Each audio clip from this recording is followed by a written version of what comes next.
Le 6 décembre 1966, à Bigobo, fils de Mugalou et de Madame Yoari Pema. Originaire des Kibangula, secteur de Baemba, dans les territoires de Kabaré ou Songla, dans le Maniema. Il a fait ses études primaires à Djibouti,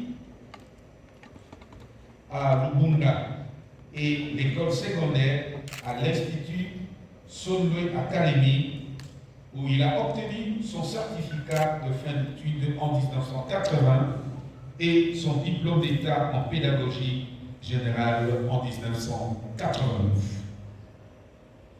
Il entame ses études supérieures à l'IPN à l'époque, où il obtient son diplôme de graduat en lettres et civilisation française en 1996 et son diplôme de licence en 2001.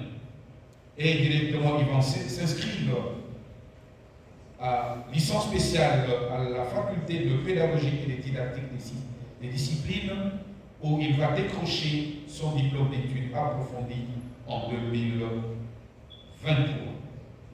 Après avoir obtenu sa licence en français linguistique, il s'est enrôlé,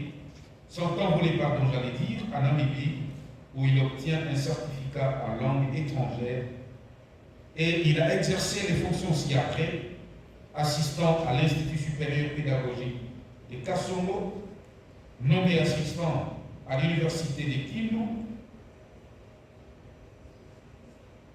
et le récipiendaire a obtenu son diplôme d'études approfondies DEA à l'Université pédagogique, où il est entré et négocier ici et maintenant sa thèse de doctorat. Pour ne pas abuser de votre temps, mesdames et messieurs, je voudrais ici inviter M. Mawazo à bien vouloir s'asseoir. À la phase importante également, n'est pas qu'il y départ. Il s'agit maintenant d'une évaluation problématique de la thèse de doctorat de M. Mawazo Kitenge Delmasien. Au nom du jury, je tiens d'abord à remercier les membres du comité de gestion et plus particulièrement Madame la rectrice de l'Université pédagogique nationale pour nous avoir fait confiance en nommant chacun de nos membres de cette prestigieuse jury. Alors, M. Mawazo, nous allons vous accorder 20 minutes pendant lesquelles vous allez présenter l'économie de votre recherche. Vous avez la parole pour 20 minutes. Présentation de votre travail. Monsieur le Président du jury, éminent et respecté membre du jury dont la réunion scientifique font l'autorité de cette assemblée, Monsieur le Professeur, Mesdames et Messieurs distingués invités, c'est avec un profond sentiment de déférence et une heureuse humilité que je me tiens devant vous aujourd'hui. Prendre la parole au sein de cet auguste aéropage, véritable sanctuaire du savoir, où la rigueur scientifique dispute l'espace à la sagesse, c'est bien plus qu'un honneur. C'est un privilège d'une vie académique. S'exprimer devant un tel auditoire, composé non seulement des professeurs éminents, mais de véritables phares de l'érudition et d'architectes de leur pensée, c'est une occasion unique et rare dans ma vie. C'est donc nourri de l'espoir de m'abreuver à la source de vos lumières, et c'est sous vos regards bienveillants que j'ai l'insigne honneur de présenter ce jour à votre haute appréciation le résultat de mon modeste travail de thèse de doctorat intitulé « De l'intégration des valeurs paramiologiques dans le programme d'éducation à la citoyenneté au sein des établissements de l'enseignement supérieur et universitaire de la République démocratique du Congo », car le proverbe est Mikekwe. Avant de me lancer dans le vif de la présentation de notre thèse, permettez-moi de vous remercier sincèrement pour avoir constitué ces jolies démonstrations sur ce travail. Je profite de l'occasion pour adresser de profonds hommages à mes maîtres, mon promoteur, le professeur Kassinga Clémence, ainsi que mon copromoteur, le professeur Kimenya Conseil de Grâce. D'abord pour les soutiens qu'ils m'ont apportés pendant tout le temps de ma recherche et par la suite pour avoir guidé mes pas dans cette étude avec une générosité scientifique et humaine hors pair. La présente thèse de doctorat est née d'une double indignation à la fois culturelle et éthique. Notre étude part d'un premier constat lié à cette érosion identitaire. Nous observons un métissage culturel déséquilibré où les langues endogènes, notamment les Kinimikéboué, sont sacrifiées au profit de langues étrangères. Ainsi, un déracinement total a été observé auprès des jeunes Congolais en général et chez les Kinimikéboué en particulier. Le déracinement se manifeste à plusieurs niveaux. Il y a d'abord la perte de repères linguistiques et communicationnels, l'adoption des modèles de référence exogènes. Ce complexe d'infériorité prive la jeunesse de repères éthiques et philosophiques, mais aussi du logiciel contenu dans notre patrimoine parénologique et rendant ainsi l'enseignement de la citoyenneté abstrait et déconnecté même de réalités socio-culturelles et socio-environnementales. Quant au second constat, plus alarmant, concerne la crise aiguë d'un incivisme criant et déshumanisant. Nous assistons à une rupture de ligne morale, la désacralisation de la vie humaine, la perte de la pudeur publique et aux actes de vandalisme gratuit, à une délinquance urbaine, je dirais à une sauvagerie sociale. Ce vide éthique témoigne, n'est-ce pas, de l'échec d'un modèle éducatif actuel et qui ne parvient plus à freiner la violence ni à restaurer le respect dû aux aînés et aux institutions.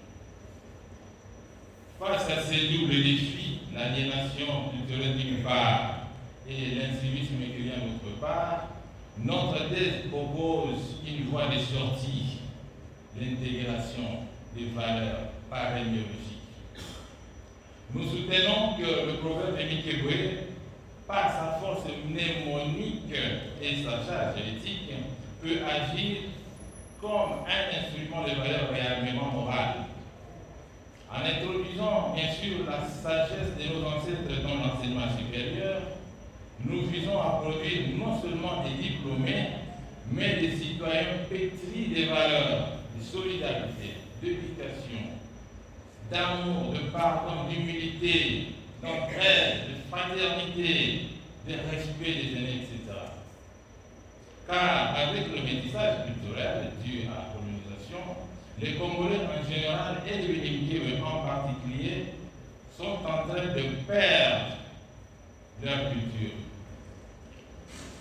Alors, ils sont en train d'adopter à l'aveuglette, n'est-ce pas, le modèle du colonisateur considéré comme un bon modèle. Devant cette crainte ou menace de voir notre société congolaise en général et celle des Bénimkéoué en particulier dépossédée de leur patrimoine culturel, le constat est sans appel, comme le rappellent les anthropologues et les sociologues, qu'un peuple sans culture est un peuple mort. Pour éviter ce déclin, c'est pourquoi nous soutenons l'urgence de mettre en place, n'est-ce pas, des structures éducatives de valeurs traditionnelles congolaises afin de pouvoir éradiquer ces fléaux qui est en train de gangréner notre pays et qui constitue une bombe à retardement pour l'avenir de notre jeunesse, qui est d'ailleurs sacrifiée faute d'un bon système éducatif adéquat. Le poète malien Amadou Ambaté-Banati, par raison, en disant en Afrique, lorsqu'un vieillard meurt, c'est toute une bibliothèque qui brûle. Voilà pourquoi l'intégration des valeurs parémiologiques dans le système éducatif congolais, en se servant de la sagesse de nos ancêtres, nous paraît comme une solution idoine. Monsieur le Président des jurys, éminent et respecté membre du jury dont la rigueur scientifique et les travaux font l'autorité de cette assemblée, quant à la question de savoir quand on nous fait pour arriver au résultat, eh bien, pour arriver au résultat, nous avons d'abord commencé par constituer un corpus de 353 proverbes. Et par après, nous les avons regroupés en termes d'éducation à la citoyenneté par rapport aux valeurs citoyennes déjà agréées par le système éducatif congolais. Et par après, nous avons scindé ce groupe de proverbes en deux parties. Nous avons d'une part le proverbe à charge axiologique positive et d'une autre part le proverbe à charge axiologique négative. Et après, on était obligé, à partir de l'analyse des contenus, de pouvoir dégager maintenant des valeurs. Et cette valeur, c'est ce que nous appelons valeur parabiologique. Notre objectif dans cette étude n'est autre que celui d'élaborer à partir des discours Mikewé un corpus de proverbes intégrables dans le programme d'éducation à la citoyenneté au sein des établissements de l'enseignement supérieur et universitaire. Ce sujet m'a paru d'autant plus intéressant car, comme le dit le professeur Souka dans son cours de littérature orale, parler sans proverbe, c'est tenir un discours incirconcis. Ainsi, en ce qui concerne la méthodologie, notre étude a été menée auprès de la population de bénéficier choisie comme notre population d'études dans les territoires du Kabambare comme notre champ d'investigation. C'est avec cette population que nous avons constitué notre échantillon de recherche, obtenu à partir d'un échantillonnage non probabiliste. Ainsi, pour mener cette recherche, nous avons opté pour une combinaison de méthodes. L'enquête sur le terrain, la méthode fonctionnelle, la méthode interprétative et la méthode statistique. Toutes ces méthodes ont été appuyées par des techniques d'interview, documentaire et d'entretien. Le langage de proverbe étant codé, hermétique pour un étranger à la culture ou même, voire même à un méniqué ou qui ne connaît pas sa langue, la technique des questionnaires et l'analyse des contenus ont permis de dégager toutes ces valeurs parabiologiques, d'abord à intégrer, intégrables, non intégrables dans le système de l'éducation nationale. Comme réponse à notre hypothèse, il y a lieu de dire qu'étant donné l'existence des cultures dont les discours parabiologiques ont fourni le corpus de proverbes qui ont été intégrés dans le cours d'éducation à la citoyenneté, la culture Mikewé est elle aussi susceptible d'offrir à la société congolaise un corpus de proverbes susceptibles d'être utilement intégrés dans le programme national congolais d'éducation à la citoyenneté. En conclusion, au regard de ce qui précède, il y a lieu de noter que l'intégration de proverbes dans le cours d'éducation à la citoyenneté en République démocratique du Congo est une stratégie pertinente pour ancrer les valeurs civiques dans le patrimoine culturel. En ce qui concerne l'enseignement du cours d'éducation à la citoyenneté à l'université et dans les instituts supérieurs en République démocratique du Congo, il y a lieu de noter que les proverbes ont été négligés dans le programme d'enseignement depuis l'accession de notre pays à l'indépendance jusqu'à présent. Cette situation résulte des méfaits d'une politique d'assimilation conçue du colonisateur et due, entre autres, à l'absence d'une vraie politique éducative nationale, en général et socioculturelle en particulier. Notre étude n'a pas la prétention de dire le dernier mot sur les valeurs parabiologiques. Nous avons tout simplement apporté notre modeste contribution pour l'intégration de celles-ci dans le programme d'éducation nationale. Monsieur le Président du jury, éminent et respecté membre du jury dont la rigueur scientifique et les travaux font l'autorité de cette assemblée, Monsieur le professeur, mesdames et messieurs les invités, nous croyons avoir fait notre part dans les limites reconnues à une œuvre humaine. C'est une brèche que nous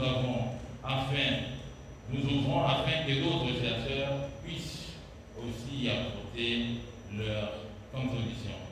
Nous nous remettons à votre disposition pour d'éventuelles critiques et nous sollicitons en même temps votre indulgence. Nous vous remercions. Bien, merci beaucoup, M. Maroz, de Bassin. Nous passons à la deuxième phase de la question. Il s'agit des interactions, des échanges entre les différents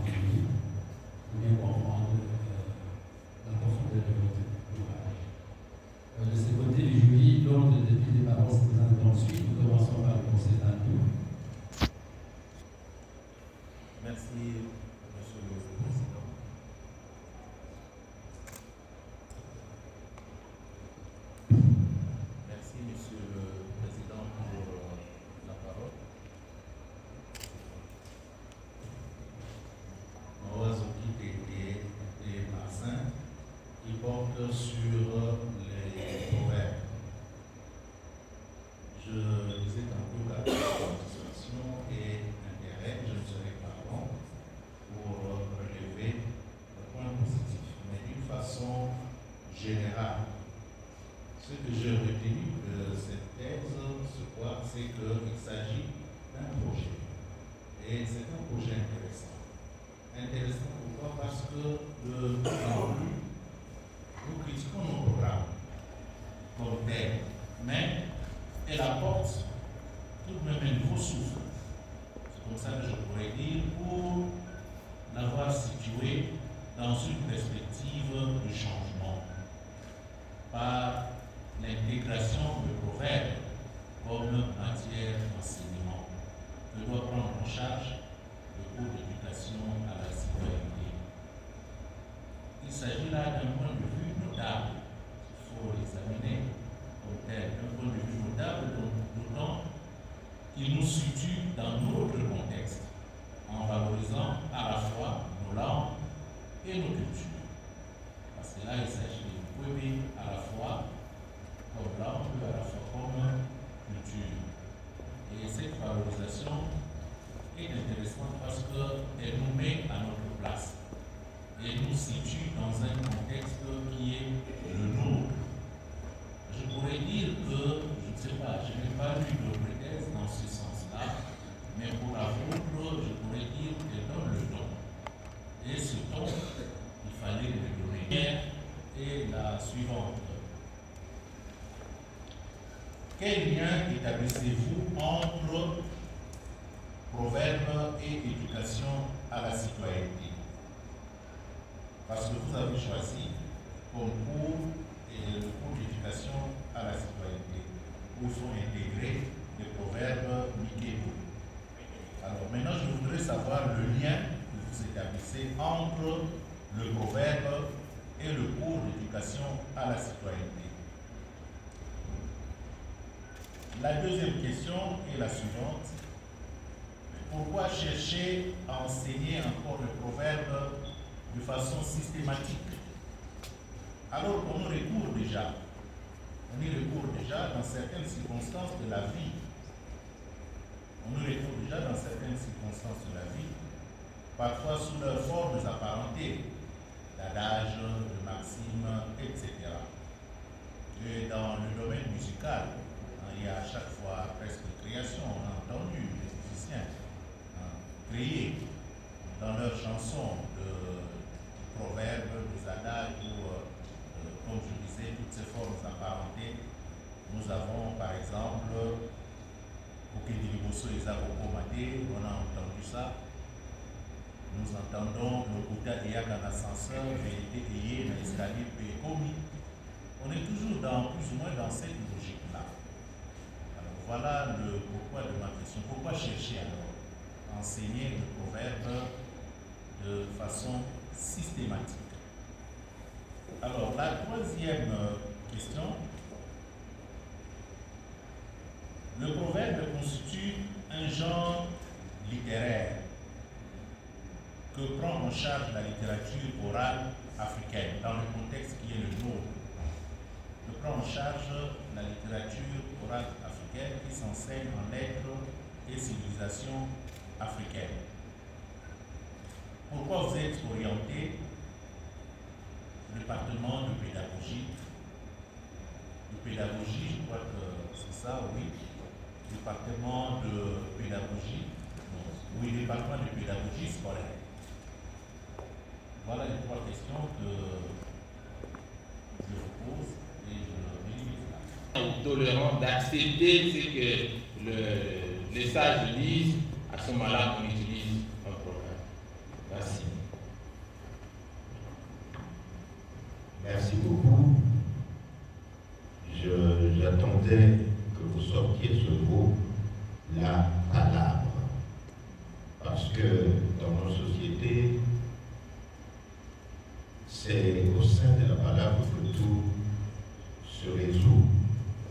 Qu'il s'agisse du mariage, qu'il s'agisse de tout autre acte, il y a toujours autour de cela un échange. Et cet échange généralement prend les allures d'une palabre où on doit arriver à la solution. Merci beaucoup pour la réponse. Monsieur le Président, pour la parole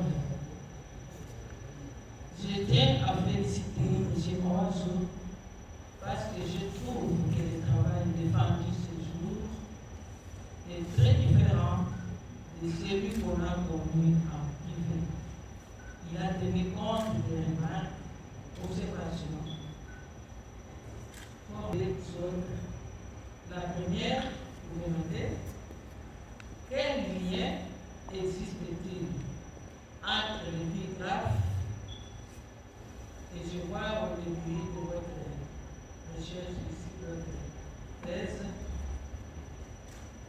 quel lien existe-t-il entre l'épigraphe et votre recherche? Et puis j'ai vu aussi à la page 56, vous avez évoqué plusieurs difficultés pendant la récolte des données de cette thèse, de ce travail. Vous pouvez nous dire comment avez-vous procédé pour contrôler ces difficultés? Voilà, Monsieur le Président.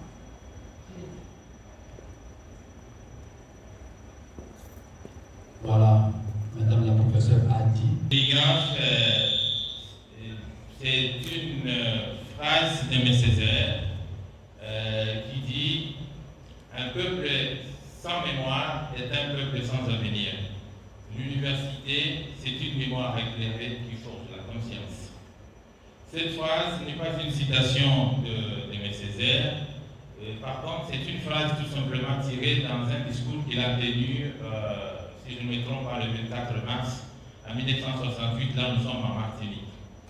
Aimé Césaire s'adressait aux étudiants. Alors, il voulait faire un rappel à ces étudiants en leur disant « Il ne faut pas oublier votre racine. » D'abord, quel est le résumé que Aimé Césaire donne de cette épigraphe? Aimé Césaire voulait tout simplement transmettre un message fondamental sur le rôle crucial de la mémoire, de l'éducation pour l'identité et pour l'avenir d'une société. Alors, pour comprendre cette épigraphe, nous pouvons la diviser en deux parties.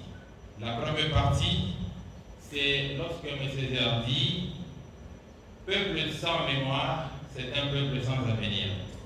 Et la deuxième partie, ça sera lorsqu'il dit « L'université, c'est une mémoire éclairée qui forge la conscience ». Alors, dans la première partie, Aimé Césaire, comme je venais de le dire, a constaté que les étudiants martiniquais ils sont en train d'oublier leur passé. Ils sont en train d'être déracinés, c'est-à-dire qu'ils oublient leur passé. Quand bien même ils sont en face d'un métissage culturel, eh bien, ils ne doivent pas oublier leur passé. Parce que le passé constitue pour Aimé Césaire comme des béquilles pour pouvoir nous permettre d'aller de l'avant. Et dans la deuxième partie, lorsqu'il dit l'université, c'est une mémoire éclairée qui forge la conscience, ça veut dire, Aimé Césaire veut dire que l'université n'a pas seulement le rôle de nous donner la matière ou de nous former, mais doit nous permettre d'avoir, disons, d'éclairer notre mémoire avec un esprit scientifique rigoureux, pouvant nous permettre de faire une analyse, une critique devant une situation qui se présente devant nous. Je donne un exemple ici. Actuellement, nous avons l'homosexualité qui n'est pas, disons, une pratique de notre culture. Mais en tant qu'étudiants, en tant qu'apprenants, alors nous devons, par exemple, faire une analyse critique pour dire est-ce que nous devons adopter ce système ici?